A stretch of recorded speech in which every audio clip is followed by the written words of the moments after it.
Hello everyone, it is Criterion month.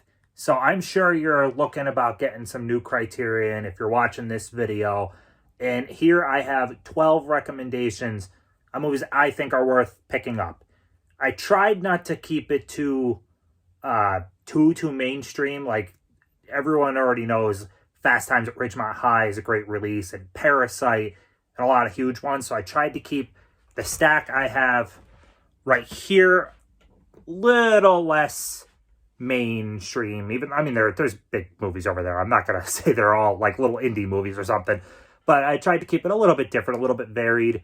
So yeah, 12 releases, run through them, why I think you should pick them up, and let's get to it. Okay, so we're gonna start this thing off with Night of the Hunter. I recommend this movie like crazy. I love it.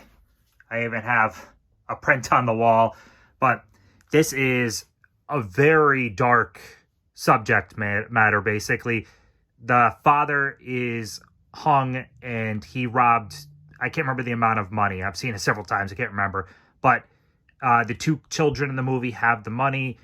Robert Mitchum's character is an evil son of a gun and worms his way into the family so he could try to get the money. And it's dark. It is very dark subject matter, and it is an excellent movie. Next up, Portrait of a Lady on Fire. This is one of the larger releases. The cinematography in this movie is astounding.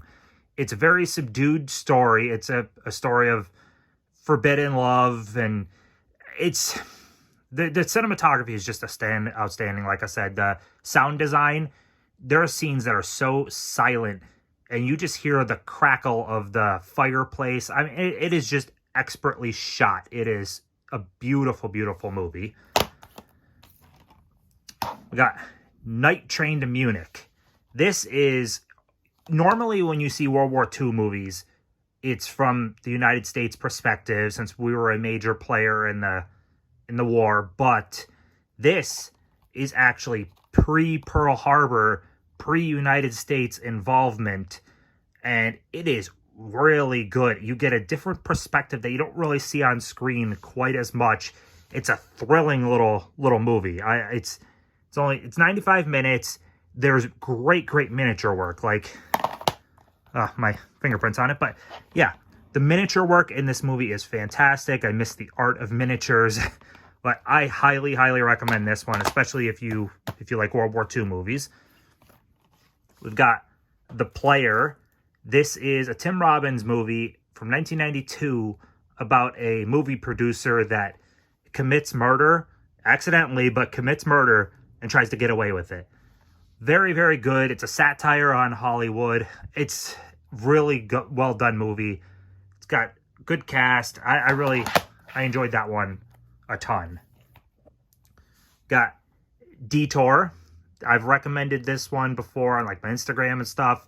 It's a little film noir movie, very short, 69 minutes, but it's hitchhiking gone wrong with seduction and deception. Really good movie. There's not too much to say besides definitely check that one out. Got Matewan. This is a very slow-moving movie, but I like slow. I like slow burn. This is, I believe, Chris Cooper's first or one of his first movies. You got James Earl Jones, but this is about coal mining and unions back in the 1920s, and it's about a real showdown in West Virginia where people ended up dying. It is a very good movie. Very good. Really well shot. Let's see. Next up, we've got Christopher Nolan's Following. This is a weird recommendation in that I didn't love the movie. This is actually my least favorite Nolan movie. But if you're a Nolan fan, this movie is amazing to see where he's come from, because you see like shades of what he goes on to in this movie. You see his love of use of time. Like, you'll notice in his movies, time is a major component of like all his movies. And you see that even all the way back with this. So this is worth it to see the start of one of the most prolific directors nowadays. Got Kiss Me Deadly, another film noir that I really enjoyed quite a bit. It's another like picking up a hitchhike. Well, not like quite a hitchhiker, but picking someone up, and things kind of go crazy from there. Can't really say too much because this has some twists and turns, but I highly, highly recommend that one. Got Anatomy of Murder. This is one of the bigger ones that always gets recommended because it is a fantastic movie. Now, I'm of course recommending the Criterion, but this one is great. Also, this is the one that's from the Columbia Classics Volume 2. So if you had the opportunity to see the 4K, it's worth it. It's like special features, this. Picture quality, this. But, I mean, that one is no slouch. If given the choice, I think I would still go this version. But, very cool. Excellent, excellent movie. One of James Stewart's best, to be honest. Blowout. This is earlier Brian De Palma. This is a crazy movie. It's capturing a murder on not on video, but on like sound recording, because Travolta's character is a sound producer for movies, so he captures all the sounds and everything, and he captures a murder, and it's a whole what would the word be? Twisted net of lies. I guess there's a big conspiracy. This is a very, very good movie, and it's actually a modern take on, let me grab it. This was capturing a murder on camera, and this was capturing it on sound, and I was enthralled with this movie. I really, really loved it. So definite recommendation there. But there. Second to last recommendation, Bringing Up Baby. This, not all the time will older movies still work when it comes to comedy. I mean, I love older stuff, but sometimes the time period can kind of take you out of some of the comedy. This is still very relevant and very much so worked. This is an hysterical movie. I mean, laugh out loud, funny. I really, really enjoy Bringing Up Baby.